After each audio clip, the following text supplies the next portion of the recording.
Thank you for joining us this morning for our webinar, 5 Ways to Stay Secure While Working from Home.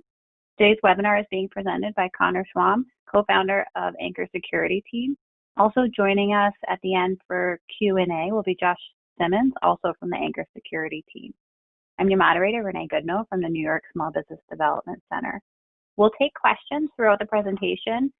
And with that, I will turn things over to you, Connor. Awesome. Thank you, Renee. Glad to be here, glad to help. To everyone listening, this webinar is really for you guys. It's about while you're working from home during quarantine, there are a couple of additional risks that you may or may not be aware of that you expose yourself to while you're working from home. So I wanted to keep this very applicable. These are things that you could do today if you wanted to make sure you're safe and to put your mind at ease for any cybersecurity risk that you may have or that you may think you have. So let's just get started. The topics we're going to cover today are pretty simple. The first is password protecting your Wi-Fi, even though that may seem like it's a bit of common sense. There are some things you can do. You can create multiple Wi-Fis for public and private, and you can increase the quality of your password, which we'll get into in a minute. The second is enabling multi-factor authentication, specifically on your email. So if you lost access to your email, that would be very bad for all of your other accounts that are attached to it. So enabling multi-factor authentication for that. The third topic is updating your software. That includes any type of download you may be using, and also your operating system. The fourth is staying alert for SMS and voice phishing. I know I receive a lot of text messages that are attempted phishing, attempting social engineering. And then the fifth is staying up to date on email phishing, which is separate from SMS and voice phishing, but is still very prevalent and very important. So password protecting your Wi-Fi. Why does it matter if I have a password on my Wi-Fi? The first is unprotected Wi-Fi. If you don't have a password on it, it can allow anyone to connect to your network. And if they're on your network, depending upon how you've set it up, they might have access. They might be able to see your other devices. So I know when I'm at home, I allow my computer to be discoverable, what's called discoverable on the network if you guys have Windows devices, so that I can easily connect to my printer, I can connect to my scanner. It's just very, very easy to make sure everything's connected. However, if you do that with an unprotected network, anyone that logs on can do the same thing. So they could see your printer, they could see your scanner, they can see your computers, and that's just, we don't want to give anyone who wants to connect access to your network. So definitely password protect your Wi-Fi so that they can't see the other devices on your network. The second reason is home networks are just generically more trusted. Like I said, your devices are discoverable, but depending upon how you've set up your Wi-Fi in your home, all traffic could be valid. So, I mean, if you're working at Panera or you're working at a mall, let's say, the public Wi-Fi generally has some limitations on it that will keep the provider, the person who's giving you that Wi-Fi, safe. But the people who are on that public Wi-Fi are more at risk. So it's the same way with your home network. If you essentially don't protect it, it is a public Wi-Fi, and you are at risk for anyone who wants to drive around and connect to your Wi-Fi at your house. And if someone can gain access to your home, they can find your device, to your home network, they can find your devices on there, which, as I said, if you have, I mean, I used to have file sharing between my computers at my house as well. So if you did file sharing between your devices on a home network and you allowed any device that connected to be trusted, then they could have access to your file sharing network as well, which is not what we want. So how can you do this? Depending upon who provides your internet and also what type of router you use, it'll be slightly different. But on the back of every router, there's going to be instructions. It's usually you go to a website once you've plugged in your router, and you can set the password and you can set the login. So most routers have default, I think it's admin and admin are the default account name and password for your router. So definitely change that, because hackers understand that a large majority of people won't change the default password, the default login credentials, and they take advantage of that. because that's pretty public information from the organizations that create their routers. It is very easy for them to get a list of the default username and passwords. Like I talked about earlier a little bit, we also recommend setting up multiple Wi-Fi connections. So I know at my home, I have a private Wi-Fi that is for family members and for guests if I want to give that to them, but also we have a guest network that has a password on it as well. So if anyone comes over, if we're having friends over or whatnot, and they want to get on the Wi-Fi, they use the public network that I've set up that is just for them, and you can set that up pretty easily through the instructions on the back of your router, where you'll log in and it'll say, do you want to create 2 or 3 different networks? So it'll be right there in that page, and you can set up multiple connections to make sure there's just a separation between your trusted devices, so your phone, your laptop, your desktop, whatever you have, and then the untrusted devices, which are the people who are in your home who want to use the Wi-Fi. And then if possible, if you don't need networking between your computers, you don't need file sharing, you don't need anything like that, don't allow network discovery if you don't need it. It's a very convenient thing to do if you need it. However, it's very unnecessary if you don't actually share files between your computers. So you don't need to do it. It's just an unnecessary risk if you have it. The second topic is to enable multi-factor authentication. So multi-factor authentication is a big way of saying you have a login page, so you have your username and password, and then there is a second or third or fourth type of verification. So if you have an iPhone, you can get it out right now, and you can notice that you can not only use a password, but you can also use a fingerprint to get into your phone. If you had to use both of them at the same time, that would be a form of multi-factor authentication. And then through combining the correct username and password and then that second form of verification, then you get access to the account. So that's what I talked about earlier to set up with your set up with your email is this multi-factor authentication. And here are some different types of multi-factor authentication you can use. The first I talked about is fingerprint. Very easy to set up on iPhones, Android devices, what have you. Some companies have it at their place of business, but it's a little rare. The second and probably the most secure is a key fob. The only thing you need to keep in mind is that you don't lose this. So I bank at Wells Fargo, and I can go on Wells Fargo's website and I can request one of these secure ID key fobs right here where it'll generate. I click a button on it, generates a 6-digit code, and I use that in combination with my username and password to log in.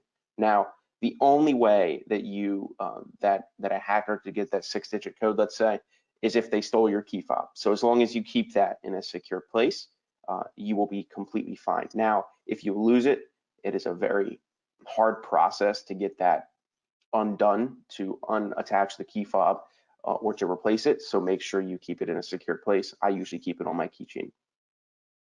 The third form of authentic multi-factor authentication is the one that I use most prevalently. It's authenticator apps. So the logo on the left there is a product called Authy, A-U-T-H-Y, if you want to look that up. And what that does is it takes all of your authenticators, Gmail, your Google Authenticator that you see right there, any type of authenticator you would use online, and it puts them in one place for you to use. So not only would you need to get access to, let's say, your cell phone, but you would need to then type in a code and get access to your Authy app in order to get to your authenticator. So it's kind of like you're almost doing 3-factor authentication. You're getting into your phone, you're getting that into the app that you're using, and then you're also getting the code that is generated from that app. And the one on the right there is Google Authenticator. Highly recommend setting up, if you use Gmail, if you use Google Drive, set up Google Authenticator with your account. It is very convenient to use. It doesn't really add a whole lot. It doesn't make it more difficult to log in. The only thing it does is make it harder for you to lose your account, to lose your information. I actually set this up for my email. I want to say 2 weeks ago, someone attempted to log in from somewhere in Russia on my account, on my email account, and I realized very quickly, okay, if they were to get my email, if they were to get into that, how many other accounts would I lose access to? And it just wasn't worth the risk for me. So I set up Google Authentication, super easy. It's just an app on my phone now. And now every time I log into my email, I just put in the 6-digit code that my phone does. And then the fourth form of multi-factor authentication, which a lot of banks use, a lot of financial institutions use, is a simple text message or a phone call. Now, this is not as quick, so I would highly recommend using it for things that maybe you don't need access to every day, like your bank accounts or your other retirement accounts, financial accounts, and whatnot, where the company will just send you a quick text message that will say, here's your code to log in. You'll enter that into the box that pops up, and then you'll get access. So all of these are forms of multi-factor authentication, and you can use in almost every scenario. You can use these in combination with each other so that you can have 2 or 3 layers of security around an account that you'd like to keep secure. The third, and this is probably the easiest one to do, and don't worry, I'm guilty about it, and it's the easiest one to do, and it's the one that not a lot of people do. I know how many times, you don't need to raise your hand, you don't need to admit it. How many times do you get the little update in the bottom right-hand corner of your screen right here? And it says, hey, you have an update. When would you like to schedule it? And you know what? You're in the middle of something. You're doing great. You're being productive. And you're like, you know what? I'm just going to keep pushing this off. And then before you know it, you've been doing that for 6 months. I do that. Everybody does that. Don't feel bad about it. But what we should do is recognize that it's a problem and we should change it. So what are the benefits of updating your software? The first is it keeps you secure. So let me explain that a little bit.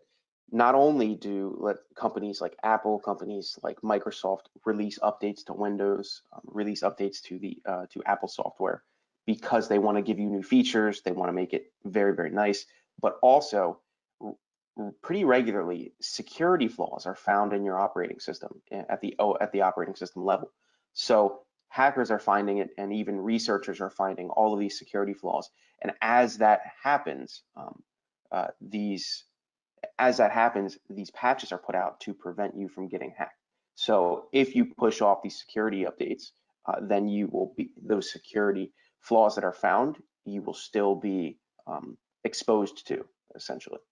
So I would recommend not ignoring these update messages. Schedule it for 2 or 3 in the morning when you're not going to be using your computer, and update your operating system and your applications in that way. When using the Authenticator apps, what happens if you lose your phone? And is it safe to use Google Password Save? Yes, so one thing we'll get into a little bit later is using Chrome. I know Chrome and I think Edge have their own form of password, like keychain, that is safe. So if you were to lose your phone and you were using the Authenticator apps, typically what they'll do on setup is you'll attach it either to your email or you'll attach it to 6-digit codes that you can write down, and it'll say these are your recovery codes. So if you lose your phone and you need to reinstall the Authenticator app, you can then get a new phone, install it, and then you have the recovery codes that you wrote down. So much like with the key fob, you would just need to make sure you don't lose those and you keep them safe. But every single, so your email has it, these authenticators have it, will have a second form of recovery. So maybe you'll attach a phone number to it as well. So when you lose your phone, you can get the same phone number reinstated sometimes. If you can't, then you can confirm through your email. Long story short, there'll be a second form of confirmation so that you can reinstall these apps and get everything moving again. What's the difference between encrypted and non-encrypted? What are the benefits of both as a follow-up to that? And I think we have Josh on too.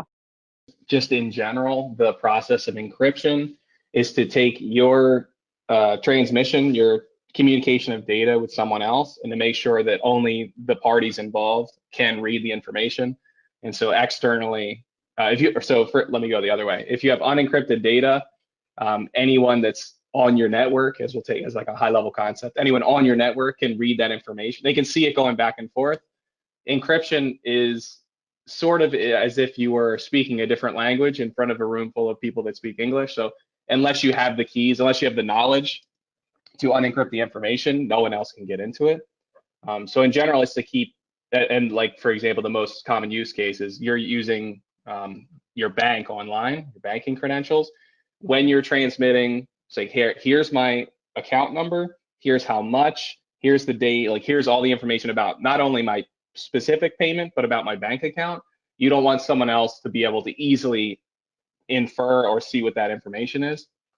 So encryption is a process of you and the person you're communicating with have exchanged some sort of hidden secret key, and only the people with the keys can then get the package that has a lock on it, unlock it, and see what's in there. Awesome. So in general, as we move forward, everything sensitive, and in general, everything, all forms of communication is becoming a privacy issue as well. So you just want to use encryption wherever possible. There are some things that genuinely it really doesn't matter, but as we move forward, almost all of your communications are moving towards encryption, both for security purposes like your bank, but also for privacy purposes so that other people can't just see what you're saying. So here's how you would update your operating system, which is the most important piece of software to keep updated. On Windows, let's go through that. You click the start button in the bottom left side of your screen. You click the little settings gear, and then you go to updates and security, and you'll be brought to a screen that's just like this. If you're up to date, you'll get that little check mark and that little you're up to date sign right there. But if not, it'll say, would you like to download? And then you can just either schedule it for 2 or 3 in the morning, or you can just do it right then and there. Highly recommended not pushing off on security updates anymore, especially given that with everyone working at home, you're using your personal devices more now. So if you haven't been updating for a while, then there are probably a lot of security updates that have been released that you need to be taking advantage of. And then for Apple, it's almost the same exact process. You click the Apple menu in the top left side of your screen, you click software update, and then this screen pops up and it'll say if an update is available or you have the most recent version, there's no need to update. So highly recommend checking that right when you're off this call, is just checking if you have the most recent operating system updates, and if you don't, install them right away. And don't be like me. Now I've started taking my own advice. I don't push off the security updates anymore. Highly recommend not pushing them off anymore. Connor, can I step in for a sec? Yeah. So there's kind of different types of vulnerability that you're exposed to. And like, I don't want to sound scary, but the operating system level flaws, there's not like another layer of protection that you have. So like if you have antivirus software and things of that nature, there's not, or like having strong passwords on your email, some operating system flaws are things that kind of don't abide by those other kind of extra security layers. So this is really like a really fundamental and important thing to do. Not every update that goes out through these mechanisms, Windows Update and the Mac Update, not everyone is going to be dealing with serious security flaws. But the problem is that the ones that do, if you don't patch that right away, you're at pretty serious risk that's not really mitigated by any of your other security layers. So this is kind of fundamentally important to build into a habit to always update this as soon as possible. And like Connor said, like it's kind of a state of the world that this is not something that's easy for our human brains to interface with. Like I've definitely pushed off updates on my phone. Those are the most annoying to me. But I can't stress enough to kind of, if you're going to be taking care of your cybersecurity in general, like this is really the fundamental place that you need to start. So with that, let's get into phishing. So 91% of successful data breaches start with a phishing email. So what is a phishing email? I'm sure all of you, whether you believe it or not, have received a phishing email at some point, probably over the last couple of months.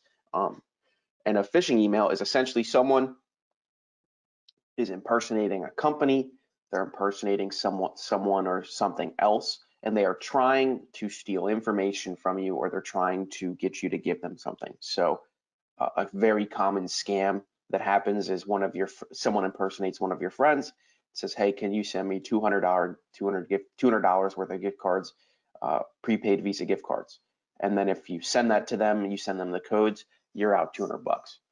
That's a very common one that we see. There are a lot of other forms of phishing, but email phishing is probably the most prevalent. And then only 11% of organizations, only 11% of people regularly train to recognize these attacks. So when they get a phishing email, they'd be able to recognize that only 11% of organizations, only 11% of people are able to recognize that they are receiving these phishing emails. And then phishing accounted for over 12 billion in losses in 2019. So it is an enormous problem, and it's only getting bigger. So the reason I mentioned phishing, specifically phishing for businesses, is that with the rise of COVID-19, we have seen an enormous increase in coronavirus-related scams. So people are getting phished. They're losing money with stimulus check phishing. There are also like coronavirus tracking phishing going on. So these people will send you fake emails that will send you to malicious links where they'll get you to, let's say, log into your Google account. And so this goes back to why multi-factor authentication is super important, especially for email. Is if you give someone your email address, but they don't have your second form of authentication, your email is still safe. Now, you would still need to change your password for your email, but they wouldn't be able to get access to your email and then lock you out, because you'd have that authenticator app, you'd have that text message set up to your phone. So that's why I bring up authentication, is because even if one of these were successful, having multi-factor authentication is just another layer of security you could add. And there are a lot of different types of phishing. There's social engineering. I'm sure everyone has heard of that, where someone tries to get access to your business or someone tries to get access to your life that shouldn't. There is voice phishing. I have received, I don't know how many phone calls from someone saying they're from the IRS. They're not going to call you. They're not going to text you either, and they're not going to email you. So don't worry about the IRS doing that. SMS phishing. I'll show you an example of one of an SMS phishing later. I received those as well. And then email phishing is something that I'm very familiar with that we'll get to in a little bit. So how to not get phished with a phishing email? It's very simple. All you have to do is ask yourself these 5 questions. The first is, are you expecting this email? The second, is this email too good to be true? The third, does the email domain match the sender? I'll get into that in a second. The fourth, when you hover on a link, where does it go? So a lot of these phishing emails, what they'll do is they'll copy a valid email from, let's say, Amazon. I get phished with this sometimes, where my package is late from Amazon. I'm like, oh no, I was really expecting everything that I was ordering from Amazon, and I'll click it. But what you need to look at is the button. Even though the email is exactly the same as a normal Amazon email, the button goes somewhere else. And I'll show you, if you hover over that button, you can see where that link's going. You can see if it's going to be going to Amazon or not. And the fifth, can you confirm the authenticity of this email? You know, if you're at work and your boss sends you an email that's a little fishy that you're not aware of, then what you can do is you can just call your boss. You can go talk to your boss. You can text your boss and you can say, hey, did you actually send this? So we always recommend people when that little red flag's going up in their head, that they always just take the time, confirm the authenticity, go talk to that person, and verify that it's not a phishing email, essentially. So how to avoid SMS and voice phishing. This is probably one that a lot of people have dealt with mostly, and it's also one that's very easy to prevent. The first, you don't need to give out any information. So let's go through a scenario. Let's go through all 4 of these rules with one scenario. Your bank calls you. The first is, you don't need to give out your information to them. If your bank is calling you, if someone you actually work with is calling you, they will have all of the information you need. So if your bank is calling you, they say you need to confirm account numbers and whatnot, don't do that. You don't need to. If your bank is calling you, they have access to your account numbers, they have access to your amounts in your bank account, they have access to everything they need to your entire all of the information they have on you, if they are your bank. So you don't need to give out anything whenever these institutions, whenever whoever you're working with calls you, you don't need to give out your information to them, because they should already have it. And if they don't have the information, that is a big sign that it's someone who is malicious trying to get in touch with you. So when I call, or when I call my bank and I have stuff I need to do, they will ask me for some information to confirm. Can we talk about the difference between what you're talking about here and that? Because if everyone here never tells their bank any verification information again, we're not going to be able to do many things. Yeah, so I'll clarify. This is for if you receive a phone call from them. If they're calling you, if the impetus is they're giving you a call, you shouldn't need to give out your information. But if you go to I'll go from my perspective, wellsfargo.com, and I call their the helpline that they have there, they will need to confirm my identity with me. But if they're and they will calling me, never ask you for your account numbers and stuff. It'll be very specific information that is like partial information. Like, can I have your street name, or can I have your right, zip right, right. code? It'll be like your security question information. Yeah. What state were you born in? What's your mother's maiden name? Stuff like that. It won't be, what's your password? If you ever have anyone ask for your password, hang up the phone. They don't ever need your password for anything. I'll say that again. If anyone ever asks for your password, hang up the phone. You don't need to talk with them. They don't need your password. So yes, I definitely appreciate that question.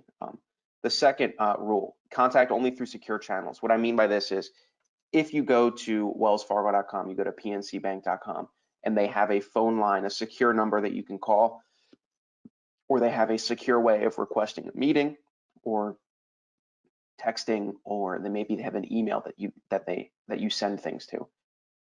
Contact the company only through those secure channels. So if you're contacting them through their channels in the way they prefer, you can almost guarantee it's always secure.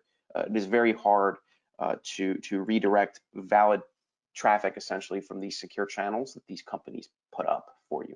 The third rule, be suspicious. If you have a feeling that something doesn't feel right, if they're asking too many weird questions, if you feel like these people on the other end of the line don't have enough information about you, or they're not making any sense, don't be afraid to say, hey, I will hang up the phone, or I'll stop this email. I'll contact you through a secure channel. This is how I will get in touch with you. And then go back to rule number 2, hang up the phone, contact them through the phone numbers on their website, contact them through the emails and on their website, and what have you. And the fourth is refuse their request. If they request very specific information, especially, I'll say it again, they request your password, do not give them your password. No account, no company you ever work with will ever need your password to help you. That is a big red flag. They don't need access to your account like that. And if they do, they should already have access if they are really the company that's trying to help you. So if they ask for your password, refuse their request.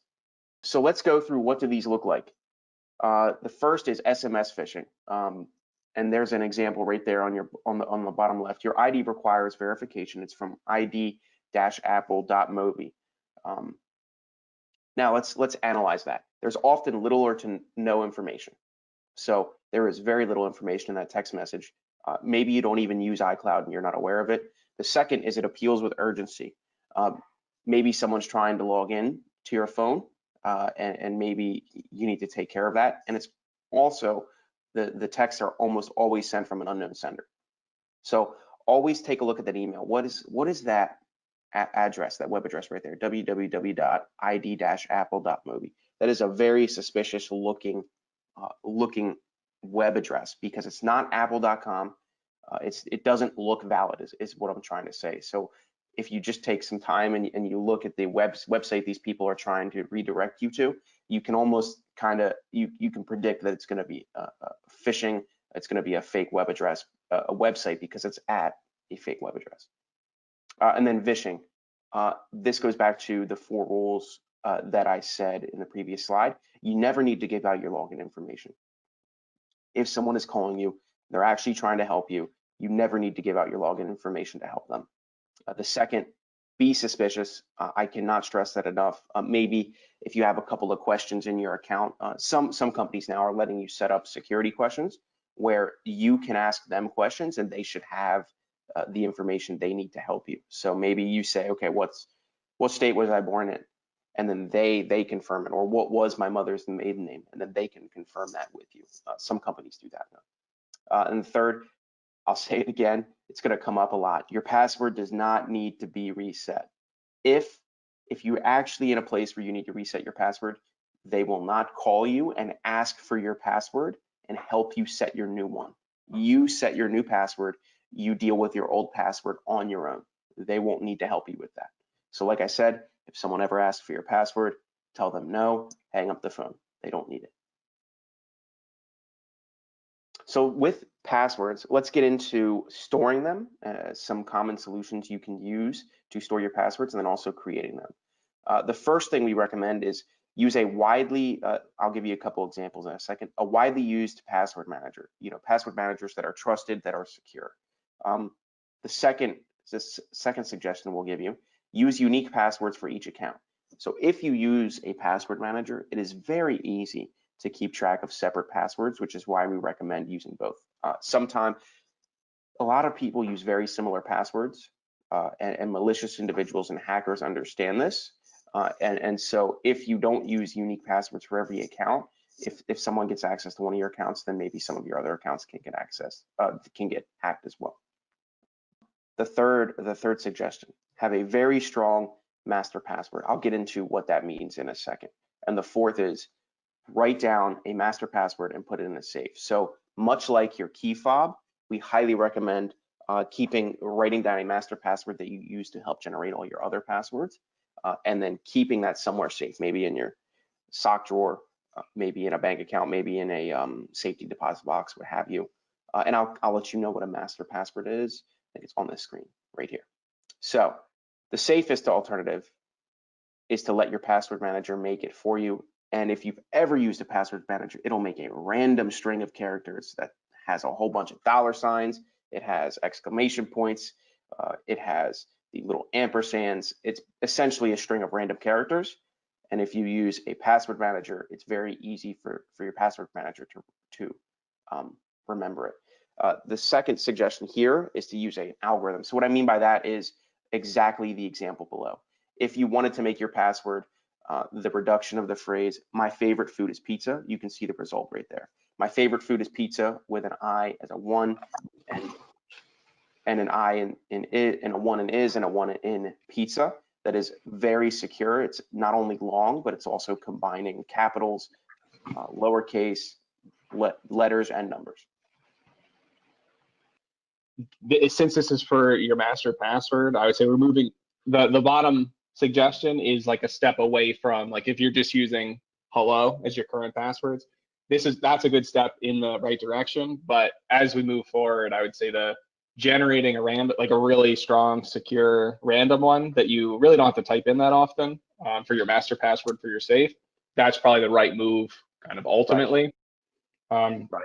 If you're in transition mode, sure, we can get away with some of the like easily rememberable passwords, but ultimately getting into the zone of not easily rememberable is the whole point. And so at a certain level, it's kind of like your two-factor methods, where it's just going to need to be information that you have that someone else doesn't. So at the end of the day, the random using your password manager to generate like a really hard, unrememberable password is going to be the safest option. It's just the trade-off between convenience and security. That's what you're dealing with.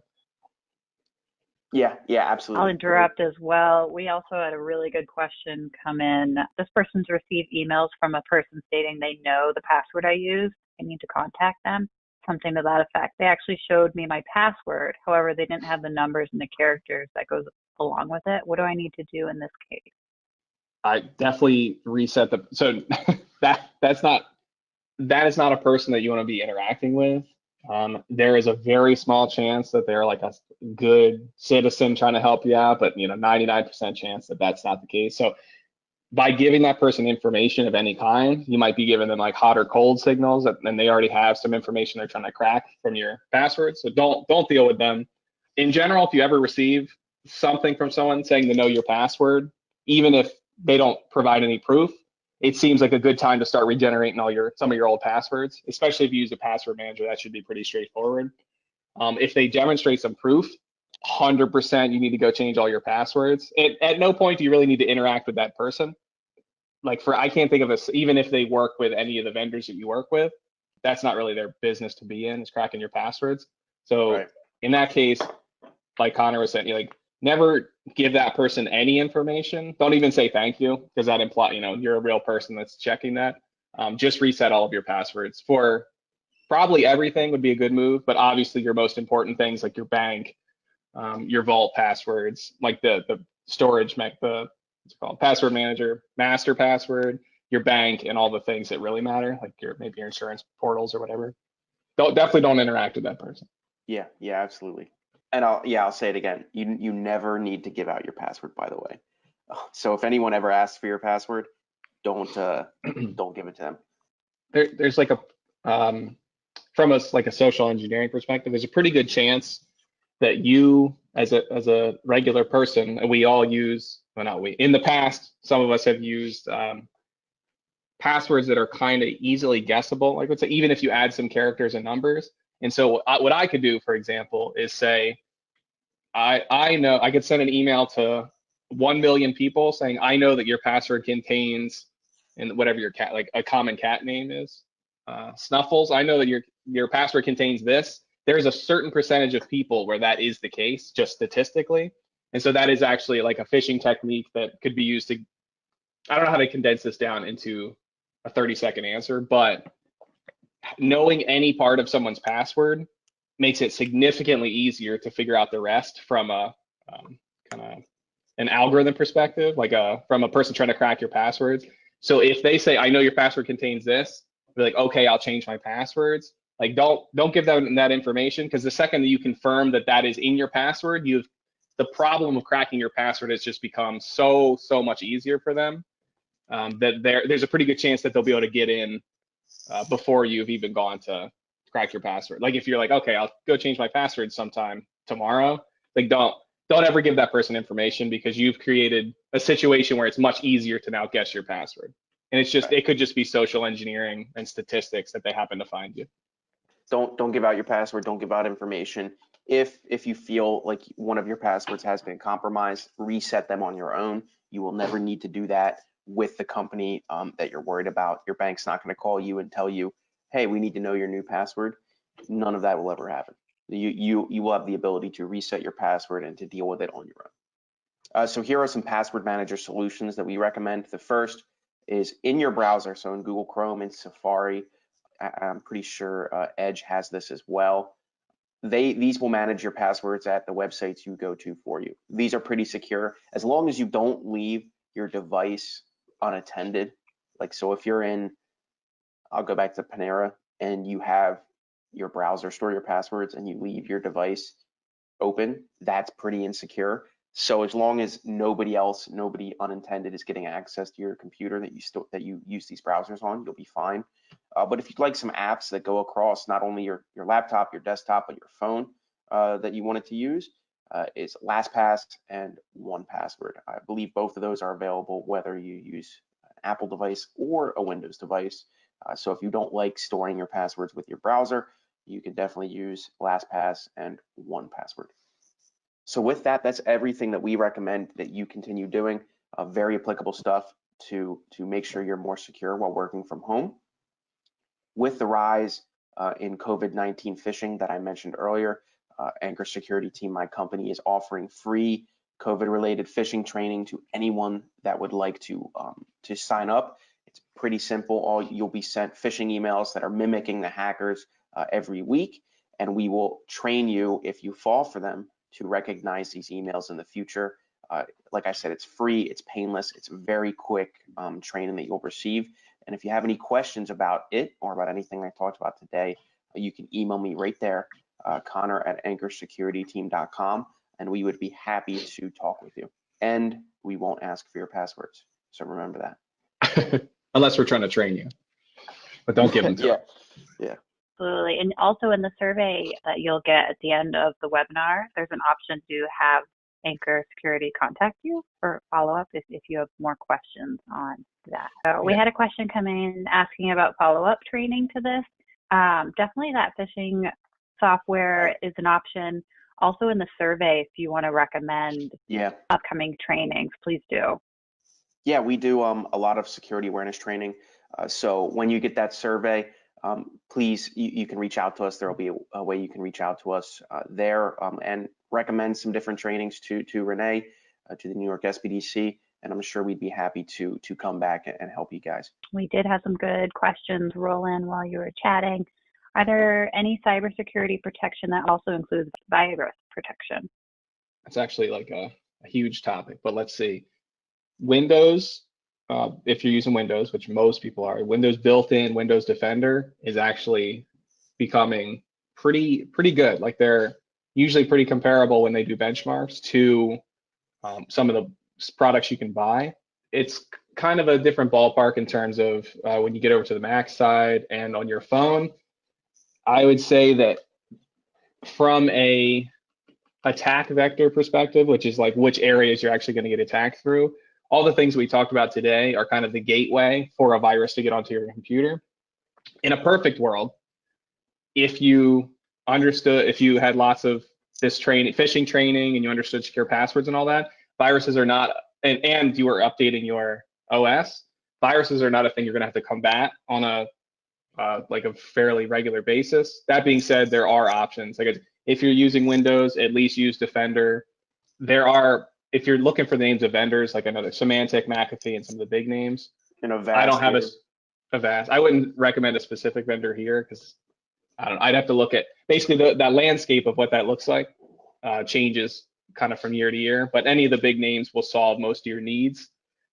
I used to work in antivirus, so I have lots of notes to say. But I would say that's the biggest thing is try to follow all the things that we've talked about in this webinar, and make sure that your built-in OS defense mechanisms are enabled. And then from there, if you really would like another layer, there are big names like McAfee and Symantec are the big ones, and Norton, things like that. And most of those companies, by the way, will have a free tier or at least a free trial where you can try that out for free. But like Josh said, everything we talked about today is is preventing viruses from getting on your computer. So it would be another added layer of protection if someone was able to get you with a phishing email to download some malware. Antivirus would most likely catch that if you had it on your device. Windows Defender comes default with new Windows devices, so highly recommend keeping your software up to date, and it's very good. And then I'm not super familiar with Apple, but I know that they have that it also has its own antivirus. And browsers are starting to include detection as well, so like kind of rudimentary detection. So I know Google Chrome will scan things that you download. So that's another place where there's just another toll gate in there. That for consumers, that landscape is changing, I would say. It's like the protections that are becoming built in for virus are becoming more and more effective. And when coupled with this kind of training, you're getting a much better it's not just about installing McAfee anymore, I guess is what I should say. There's a bigger set of social engineering things and the things to be aware of. For example, just very briefly, the last place I worked, I had, as we did malware analysis and virus analysis, I had literally, like our whole team had millions of malware, like lots of viruses on our computer and stuff, and none of us ever dealt with infections because it's more about understanding what not to run, what not to put where, and making sure your stuff is up to date. So there's a way to interface, I would say in today's world that, like I said, just to summarize, dealing with the stuff in this webinar and making sure that everything is up to date, you're getting a lot of inbuilt protection. If you would like another layer, there are more vendors. Thank you. Deborah wants to double check. Are you saying that storing your passwords in your browser is secure? I've been avoiding doing that. Over the last couple of years, it's kind of been debated as to whether or not the password vaults are going to kind of be the direction of the future. When combined, here's what I would recommend. When combined with some of the other techniques like multi-factor authentication and using strong master passwords, you have significantly reduced the amount of risk that you're exposed to. So from a high level, Google would not extend that service to you if they were not very, very confident that it was secure. They are a company that's very focused on security now. So like my setup personally is I've got my cell phone, it's got my fingerprint, it's got an Authenticator app. Inside of that, I've got my 6-digit PIN. In order to access my password vault, I have to get into all that stuff first. So I have like 3 or 4 layers, and then my master password is very strong. Once all those things are in place, there's a very low chance that anyone's getting into my vault. So I view that as secure, and I use that personally. And I would say that password vaults from reputable vendors, such as the browser built-ins, obviously are free in there, and there's a handful of vendors that are doing it well, so like LastPass. I would say that they're secure. I would say it's still debated though as well. Aside from all the security protection that you mentioned, do I need to have VPN for my business for extra protection? So that is that's a different channel, I would say. That's more about when we're talking about encryption and privacy and data. The reason you use those kind of things is to get access to the resources on your company's network while maintaining encryption. That is something that's, like, the short answer is yes, you should use a VPN, and you should work with your employer to obviously to use the whatever solutions they have in place. They are a little sideways, not sideways, but they're sitting next to all the things that we've talked about. You need to do all the things we've talked about, and for your employer and for accessing sensitive information, you should use a VPN. If you're asking commercially, I would say the biggest not threat makes it sound scary. Don't use free VPNs that are based outside, like companies based outside of the US. Basically, there's the strength of a VPN is about where the company is and how reputable those servers are. So something I saw recently is that if you use some of the free VPNs that are based in China, those companies, like researchers show that those companies were actually just storing that data that you're, so that it completely circumvents the whole purpose of using a VPN. So I would say just there's a reputation involved with VPN. So obviously with your employer, yes. Commercially, I would be wary of free solutions. If you wanted some products to use, not that we can recommend one over the other, but ExpressVPN is huge. NordVPN is also very large. I'm sure Josh has a couple others. Deborah heard Malwarebytes is a little bit better than Symantec and McAfee. Do you have an opinion on that? I've heard that anecdotally, and I have not seen, I don't have statistics for you.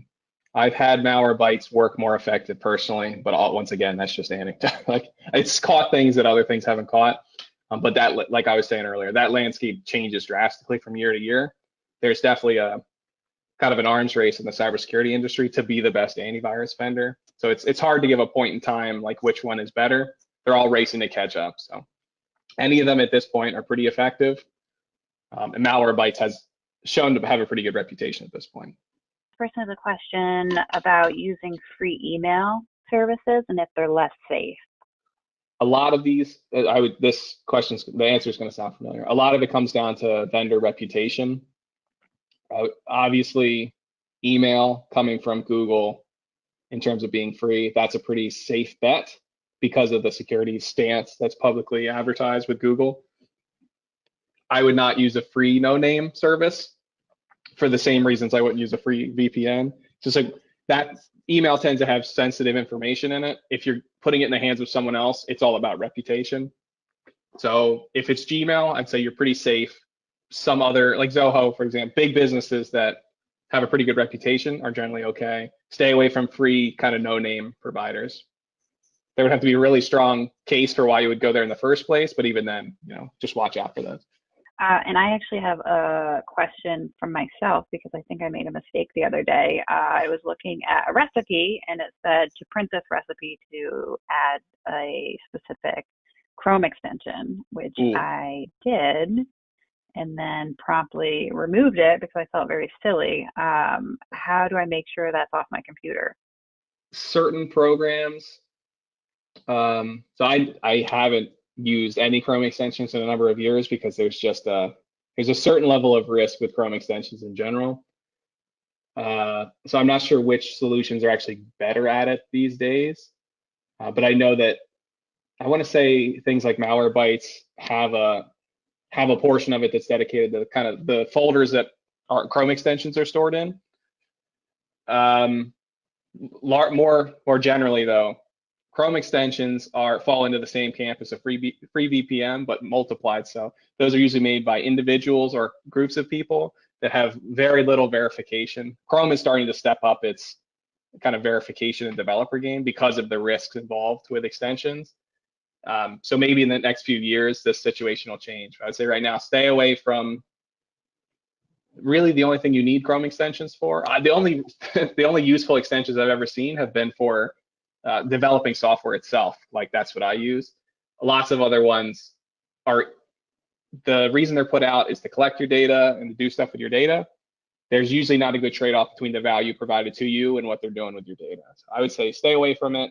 and there's some vendors that can scan for it, but I can't give you that offhand. No worries. Yeah, I'll follow up if I find it in that folder still. I knew immediately that I had made a mistake though because it started doing a pop-up. Elmer would like to know how to mask the IP network. I would say the question is very specific, and I'm trying to think of a generic answer to. Use a VPN. Yeah, that's what. If you're with your company, then using a VPN deals with network level transparency, or the opposite of that. I would say in a consumer sense, having strong. Man, what's a 15-second answer to this? Your home network is pretty well masked in and of itself if you use strong passwords and your Wi-Fi is not exposed. The way that the internet works is it comes into your home, and then everything. That's the only point to the outside world. It's like the entry point at your home. The outside world does not have good visibility from there.